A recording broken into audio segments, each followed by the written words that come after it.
Morning everyone, Vicky here. I hope you're all well. Today I'm going to be showing you how I made this lovely little card.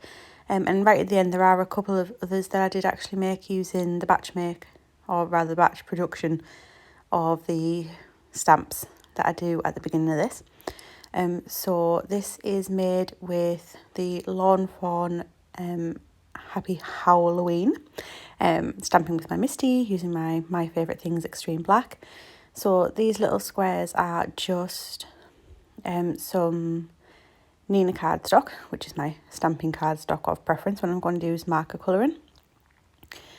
So all I'm doing is popping the card into my Misty using my magnet to stick it down, and then I'm just selecting the stamps that I want. So I'm going to be doing all three of the little sausage dogs.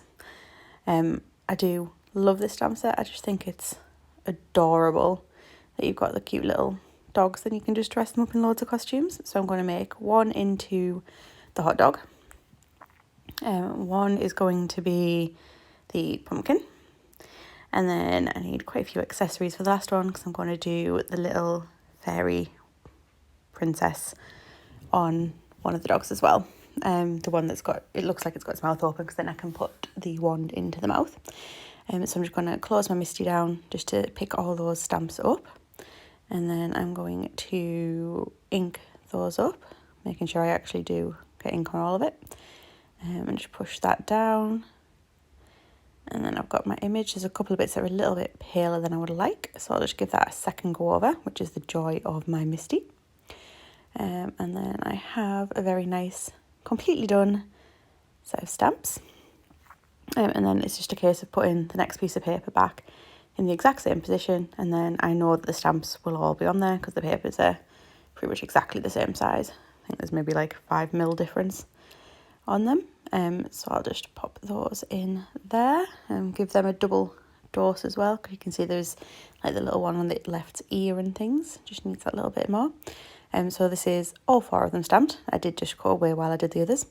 So I'm going to show you the colouring for one of them, and then I'll do the rest off camera just so you don't have to sit and watch too much colouring. So the first one is burnt orange, and this is just for the pumpkin. So on this one I'm going to lay down all of the lighter orange colour first, and then go back in with the darker.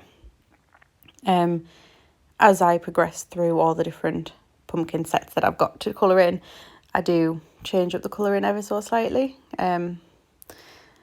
Just as and how my mood took me really when I was colouring them. I don't know if you can really see it on this, but it did bleed ever so slightly. I don't know if it's because I'd done 2 coats of the ink, of the black ink when I was stamping it. I think that's possibly why it seems to have moved ever so slightly, but it hasn't really done any harm to the image, if that makes sense. It's a Halloween image and it's a pumpkin, so it's going to look a little bit mucky anyway, is what I'm going to go with. So that's how I'm going to pretend that's totally fine. You'll see from the finished cards, you can't really tell. It's not like I've got a big black streak through. It just seems to me that they picked a tiny bit of colour up. And then I'm just using the Alpine Green. I'm just going to use 2 colours for blending on the stalk of that. And then just once I've picked my colours, I'm just keeping them to the side, just so I have them again. So I'm using Earth Brown blends and shades. I couldn't decide which one I wanted to use for the dogs, so I think I went with the blends first.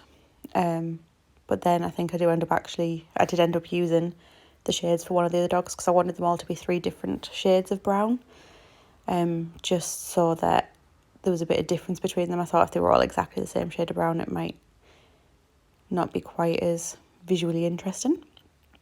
So I'm just trying to pick up where I think the darker bits of this little puppy will be, and he will be my pumpkin puppy. So I'm just obviously where I think the shadow will be for the darker shades, and then move on to the lighter shade in the sections that I think would have a bit more light hitting them. I'm not going to pretend I'm great at knowing exactly where that is. I just kind of go with what my gut feeling is. But they usually turn out reasonably okay. So this is where I change my mind and decide, yeah, we'll do the blends. So this little dog here is going to be my hot dog. Hot dog dog. Yeah, it's going to be my hot dog dog. That's really fun to say, actually. Sorry.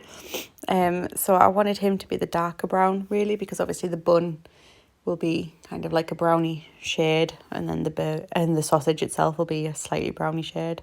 So he could take a bit more depth of colour, ready for the hot dog to go on him. So I'm just, again, trying to work out where I think the slightly darker parts and the lighter parts will be. I do love with these tri-blends that even the very dark shades, you can see the details such as the eyes and the mouths and stuff through the darker shades, which is important because obviously I don't want to lose all of that detail. The decision on that one took me a little while, but then I decided to use my tan shades, which is the darker of the two tan sets that Tri-Blend do. The light one was a bit too light, shall I say. When I was just flipping around, you will see that piece of paper in the background that I put under my colouring, which I always do because everyone always says you should when you mark a colour. That little bit of paper does seem to take quite a bit of a battering of me just testing out colours, especially when I get to the hot dog, because trying to work out what colour to do hot dog buns in, not the easiest thing I've ever done, I'm not going to lie.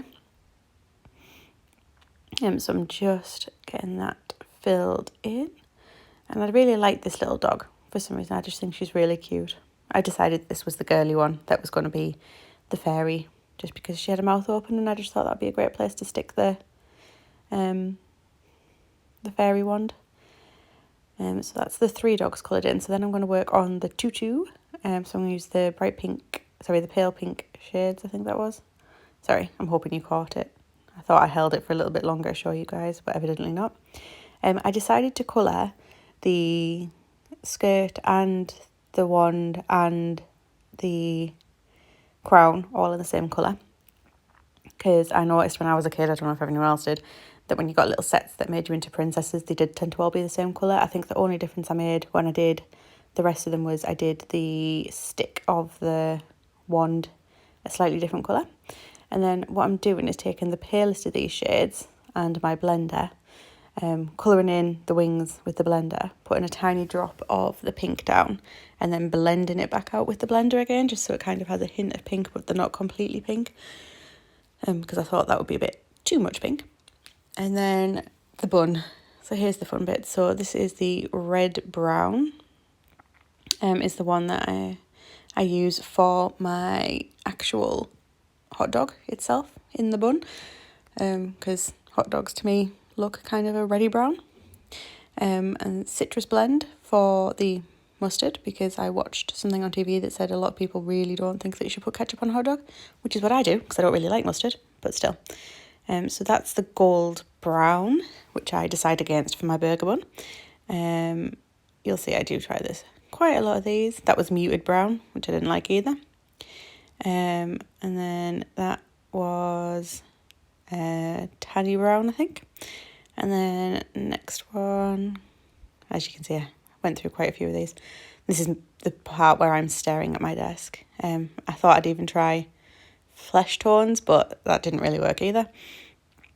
And then I think this is the tan blend. So this is the paler section of the tans. But for some reason I just think it kind of does look a bit like a toasted bun. It was the closest marker that I had to a kind of bun colour. So I'm going to go with it's a toasted hot dog bun. But I think it looks like a hot dog. So that works for me. So that's that one done. So I do all of those off screen and I cut them out with my die cutting machine. So that's just one set of them. I did only cut out 3 of the sets. One set I just popped into the bag.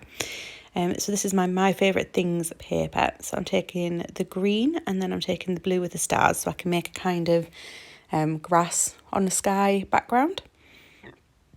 So I've just got my paper trimmer out. Just to trim that down. So my card blank is 5 3/4 in height. And as I'm making this a tent fold, they need to be 5 3/4 wide. And then I cut this nice starry paper to about 3. So I just literally did that one in half pretty much. Or I might have done 2 3/4 actually. And then the other paper, I just put them kind of together just to see how big they needed to look. So I worked out roughly where that was. I think it worked out about 1 and a bit. Yeah, I think it was about 1 1/4 I think I went with for the green. My little grassy section. I just wanted them to be the same size. So I do make 2 cards that look like this, but with different sentiments on. Hence why I'm just cutting the paper for 2 sets, but I do want to show you the process for one. So I just need to put some double-sided tape down onto there. That's me realising that I was kind of going off screen and that you wouldn't be able to see what I was doing. So I thought I'd better come back into shot for you. So just put those down on there. And then it's just a case of trying to get that lined up. It does take me a little while to try and get it evenly lined up. I purposefully made sure it was ever so slightly wider because I figured I could trim it rather than having a white border around it. And then I just need to put the same tape onto this one. And that gets lined on the bottom. Just where I do that. So I'm using my mat kind of to make sure I get a nice straight edge. And then you'll see it is ever so slightly overlapping at the sides, but I just take my scissors to fix that. So bear with me while I trim. I'm not great with scissors. It takes me a while because I'm not very confident at cutting against them. Even though I'm cutting against the line, I do worry that I'm going to somehow cut a massive chunk outside of my card.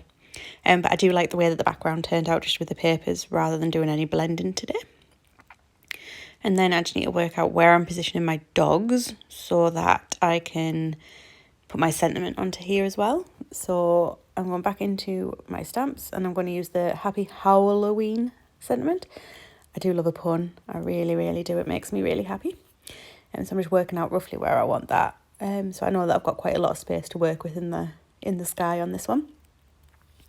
I only decided to heat emboss it at the last minute, so it does take me a while to make sure I've got my gun turned on and grab my bits and bobs, so I do apologise for the slight delays with this bit. This is me trying to find my VersaFine, which is my black pigment ink, so that I can, basically it's just nice and sticky. And then I remember that I need a piece of paper to catch my embossing powder. And then after I realised I need a piece of paper, I suddenly remember that I also need to dust my card blank so that it doesn't soak up all the powder. So this is just an anti-static bag. Otherwise I end up with bits of powder everywhere and it doesn't look quite as neat. I mean, it is clear embossing powder, so it's not the end of the world on these, but I don't like it when it's where it's not meant to be. It really annoys me. And that was just a little bit of ink that managed to go onto the side of my screen. So I'm just going to line that up and give it a nice firm press down. And I'm really happy with that impression. So in with the embossing powder. Just give that a nice sprinkle. This clear embossing powder is lush. It's really nice and fine as well, so you get some really nice detail with it. And then there was a couple of little bits just right down the bottom, so I just quickly brushed them off with an actual brush out of my paintbrush stash. And then embossing powder back into the tub so it doesn't get wasted. And then make sure there's no mess on there. And then heat gun on, and then just give that a second to heat up, because obviously it's better if you go in with it really hot. And I'm hoping you'll be able to see the change, there you go, kind of on the card, but it does make it really nice and glossy.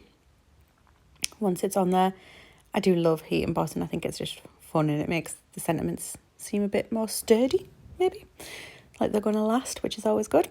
So then it's just time to take my tweezers and my glue. I decided not to use any foam pads on these. I did debate raising them up on foam pads, but then I decided that for ease for post and everything, because everything is getting posted, it was just easier to keep it quite flat.